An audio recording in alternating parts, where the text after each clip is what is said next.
আসসালামু আলাইকুম ওয়া রাহমাতুল্লাহি ওয়া বারাকাতুহু। সম্মানিত ভিউয়ার্স, আপনারা কেমন আছেন? আমরা আলহামদুলিল্লাহ ভালো আছি। আজকে এসেছি আপনাদের সামনে একজন ব্যক্তিকে পরিচয় করে দেওয়ার জন্য। আসলে পরিচয় বললে ভুল হবে, চিনিয়ে দেওয়ার জন্য বলা যায়, দেখিয়ে দেওয়ার জন্য বলা যায়। এমন একজন লোক যে কিনা ইসলামের পক্ষে ছিলেন না, সে মুসলিম ছিলেন না, সে একজন খ্রিস্টান লোক ছিলেন। পরবর্তীতে সে ইসলাম ধর্ম গ্রহণ করেছেন। এমন একজন ব্যক্তি, সে কোনো সাধারণ ব্যক্তি নয়, সে একজন বিজ্ঞানী। অনেক বুঝে সুঝে দেখে শুনে পরীক্ষা নিরীক্ষা করে তারপর ইসলামে আসছে। আসলে এরকম সৌভাগ্যবান ব্যক্তি খুব কমই হয়। তো তিনি একটি বই লিখেছেন, দ্য 100। হয়তোবা এর মধ্যে অনেকেই বুঝে গেছেন তার নাম, যারা হয়তো পড়েছেন এই বইটি। যে বইটিতে তিনি 100 জন মনীষীর জীবনী নিয়ে লিখেছেন। এর মধ্যে সবার প্রথমে যাকে লিখেছেন তিনি আর কেউ নয়, আমাদের নবী, আমাদের রাসূল, আমাদের নেতা হযরত মুহাম্মদ মুস্তাফা সাল্লাল্লাহু আলাইহি ওয়াসাল্লাম। তাকে তিনি সবার প্রথমে নিয়ে আসছেন। এমন একজন ব্যক্তি, তার নাম হলো মরিস বুখাইল।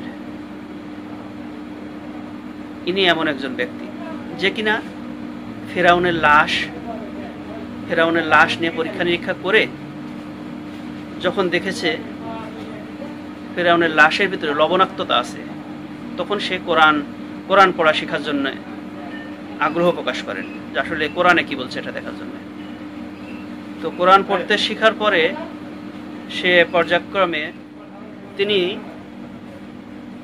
তিনি ফেরাউনের লাশ গবেষণা করার জন্য এসেছিলেন। এসে তার মনে হলো যে ফেরাউনের লাশ সম্পর্কে আল কোরআনে কি বলেছে এটা আমি কোরআন থেকে জানব। তো তিনি কোরআনের কাছে আসার পরে তার ইচ্ছা হলো কোরআনকে আরবি ভাষা শিখব। এই জন্য সে একজন শায়েকের শরণাপন্ন হলেন এবং কোরআন শিখলেন। দীর্ঘদিন কোরআন শেখার পরে এবার তিনি দেখেন যে কোরআনে যেখানে বলা হয়েছে যে ফেরাউনকে সাগরে ডুবিয়ে মারা হয়েছে, ঠিক তিনি পরীক্ষা করতে গিয়ে দেখলেন ফেরাউনের লাশের ভিতরে লবণের একটা ভাব আছে, লবণাক্ততা একটা ভাব আছে। তো যাই হোক, এরপরে সে মুসলমান হয়ে যায়। মুসলমান হওয়ার পরে সে একবার বক্তৃতা দেয়। সেই বক্তৃতা কেমন ছিল আজকে আপনাদেরকে আমরা দেখাবো। চলুন যাই দেখে আসি বক্তৃতাটা কেমন। And there, the Musa alayhi salam was born at one Pharaoh, and when he crossed the Red Sea, there was another Pharaoh who was drowned. And he has done extensive research, and he came up with conclusions that there are two different Pharaohs, not the same one. I will not take any more time, and you will know him through his lectures, Dr. Maurice Bucaille. Mr. Chairman, I want to thank you very much for your kind introduction. It is my pleasure to be among you this evening. Ladies and gentlemen, Assalamu alaikum. There is no human work prior to modern times that contains statements which were equally in advance of the state of knowledge at the time they appeared, and which might be compared to the Quran. There is perhaps no better illustrations of the close links between Islam and science than the Prophet's hadith. اطلب العلم ولو في الصين. Seek after science even in China, which is a veritable invitation to man to enrich his knowledge.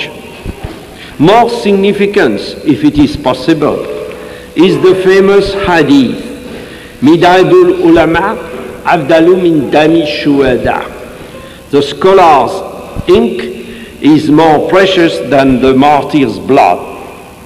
It comes as no surprise, therefore, to learn that religion and science have always been considered to be twin sisters by Islam, and that today, at a time when science has taken such great strides, they still continue to be associated And furthermore, certain scientific data are used for the better understanding of the Quranic text.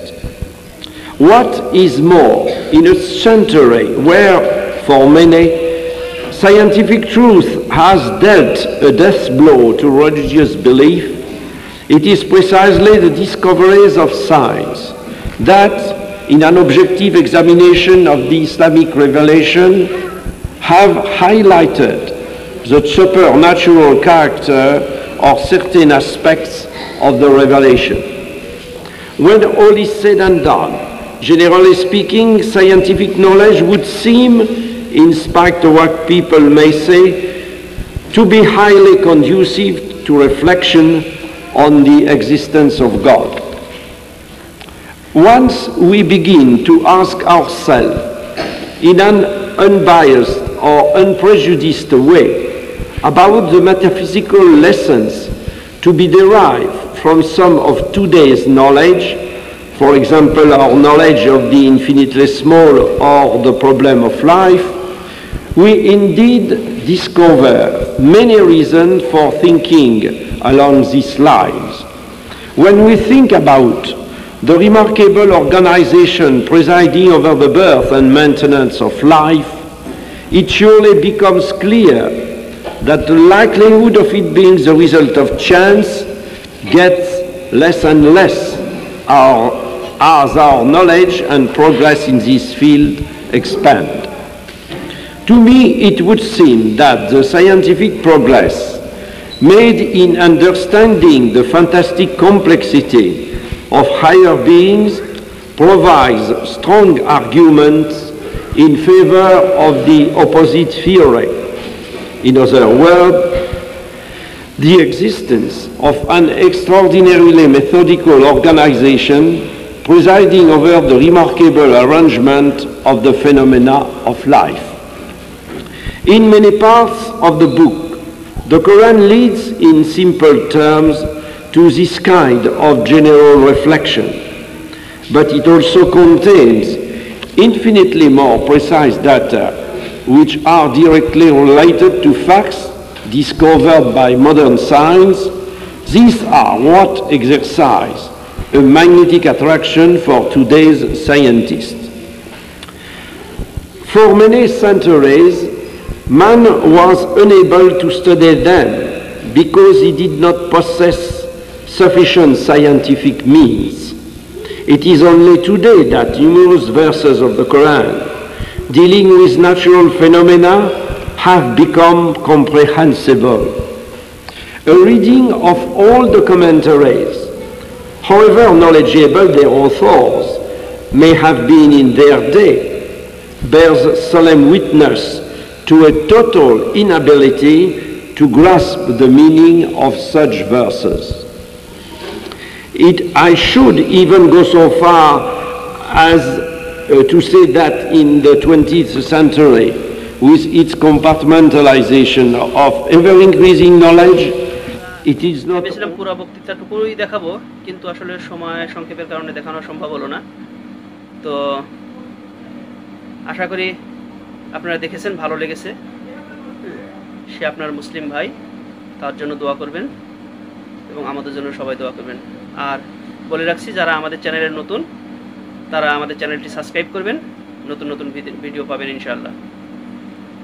এই আশা ব্যক্ত করে আজকের মতো এখানে বিদায় নিচ্ছি। আসসালামু আলাইকুম ওয়া রাহমাতুল্লাহি ওয়া বারাকাতুহু।